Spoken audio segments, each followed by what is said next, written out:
5 पत्ती के रूप में मुझे उमा माता मिल गई है, 6 पत्ती के रूप में मुझे माँ कात्यायनी प्राप्त हो गई है, 9 पत्ती के रूप में मेरी 9 देवियां प्रकट हो गई हैं। यहाँ तक शिव महापुराण कहती है कि बेलपत्री की 3 पत्ती के वृक्ष में 51 पत्ती तक का भी पौधा देवी प्रकट कर देती है, क्योंकि पार्वती का जो जन्म है वो 52वें नंबर का है, 52 नंबर का। इससे पहले माता पार्वती के 51 जन्म हो चुके थे। माता पार्वती 51 बार प्रकट हो चुकी थी। शिव जी के गले में जो मुंडों की माला है वो 51 मुंड की माला है।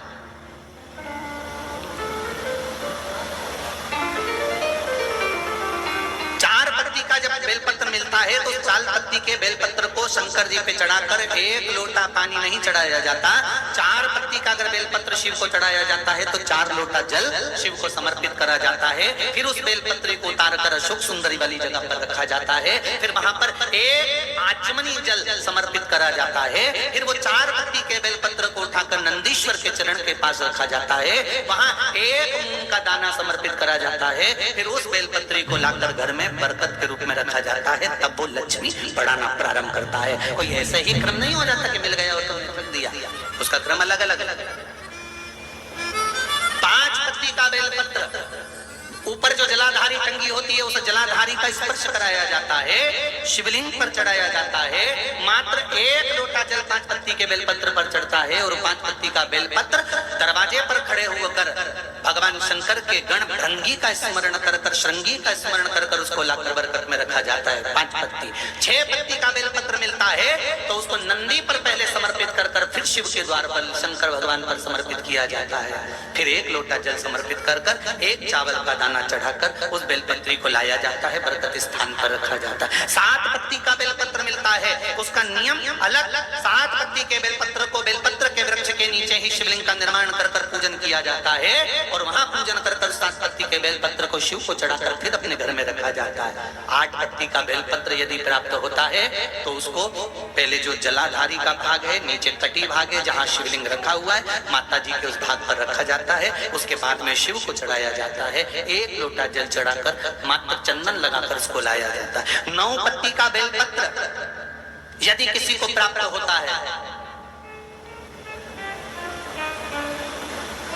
कभी मौका मिले ना तो देखो, अब सीहोर में कभी कथा हुई तो आपको 1 पत्ती से लेकर 21 पत्ती तक के बेलपत्र का दर्शन, 3 पत्ती वाले वृक्ष से ही जो पत्तियां प्रकट हुई हैं, 1 से लेकर 21 तक के पत्ती के दर्शन आपको सीहोर जब कथा रहेगी कभी तो ऑनलाइन कथा में हम खुद व्यासपीठ से दर्शन कराएंगे कि इतने पत्ती तक के भी बेलपत्र का दर्शन होता है। अभी 21 तक तो बाबा के पास पहुंच गई, अब इससे आगे भी पहुंच जाएगी, विश्वास।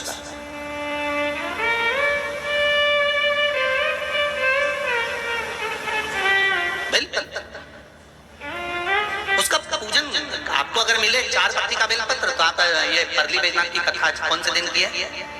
अरे बोलो जम के, 3रे दिन की कथा लिख के रख लेना कि 3रे दिन की कथा में हमने परली बैजनाथ की कथा में बताया था कि 4 पत्ती का बेलपत्र मिले तो तुरंत सर्च मारो और निकाल लो कि उसकी पूजन ऐसे करना है। 5 पत्ती का बेलपत्र मिल गया कहीं से तो उसकी पूजन ऐसे करना है। पर ये नहीं कि वो 6 पत्ती का बेलपत्र का पेड़, 5 पत्ती का बेलपत्र का पेड़ उसमें से तोड़ के लिया, नहीं, 3 पत्ती के बेलपत्र में अगर वो पत्ती मिली है तो फल रही है, तो फलित है।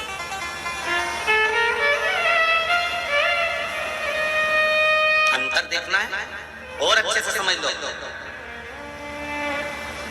तुम्हारे घर में लड्डू बना बनाए रखा हुआ है, सामान बना बनाए रखा है, कोई मेहमान आया तुमने निकाल कर दे दिया, अतिथि को वो सामान दिया तुमने, उसने लड्डू खाया, मिक्सचर खाया, सेव खाया, बिस्कुट खाया, पर जब विशेष कोई अतिथि आता है तो तुम वही लड्डू, वही मिक्सचर, वही सेव नहीं देते, अलग से सीरा बना के, खीर बना के, सेवैया खीर बना दी, कोई सामान बना दिया, तब देते हो। फिर उसका महत्व बढ़ता है कि नहीं बढ़ता?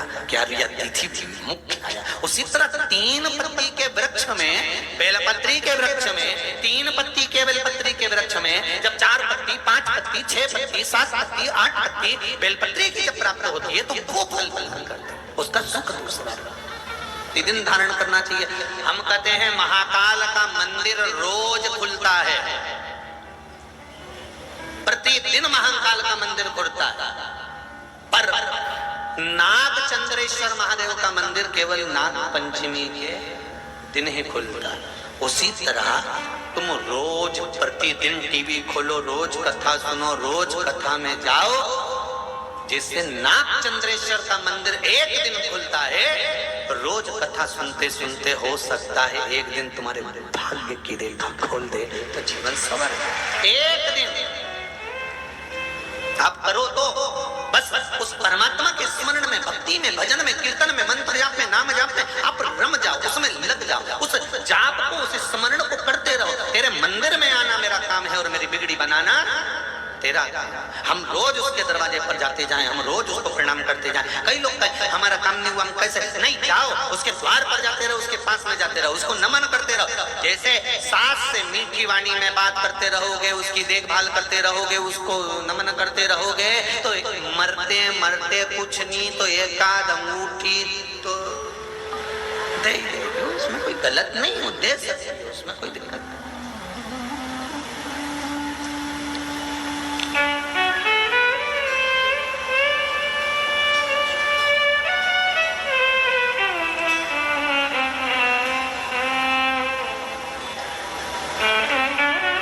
उसके सिवाय है कौन? महाराज जो कीर्तन करने वाले होते हैं वो कीर्तन में इतने लीन होते हैं, वो कीर्तन से मतलब होता है, उसके सिवाय कुछ नहीं। कि राम कृष्ण हरि हे राम भाव से, चित्त से, वृत्ति से हम जब उसको पुकारे तो वो मिलता जरूर मिलेगा।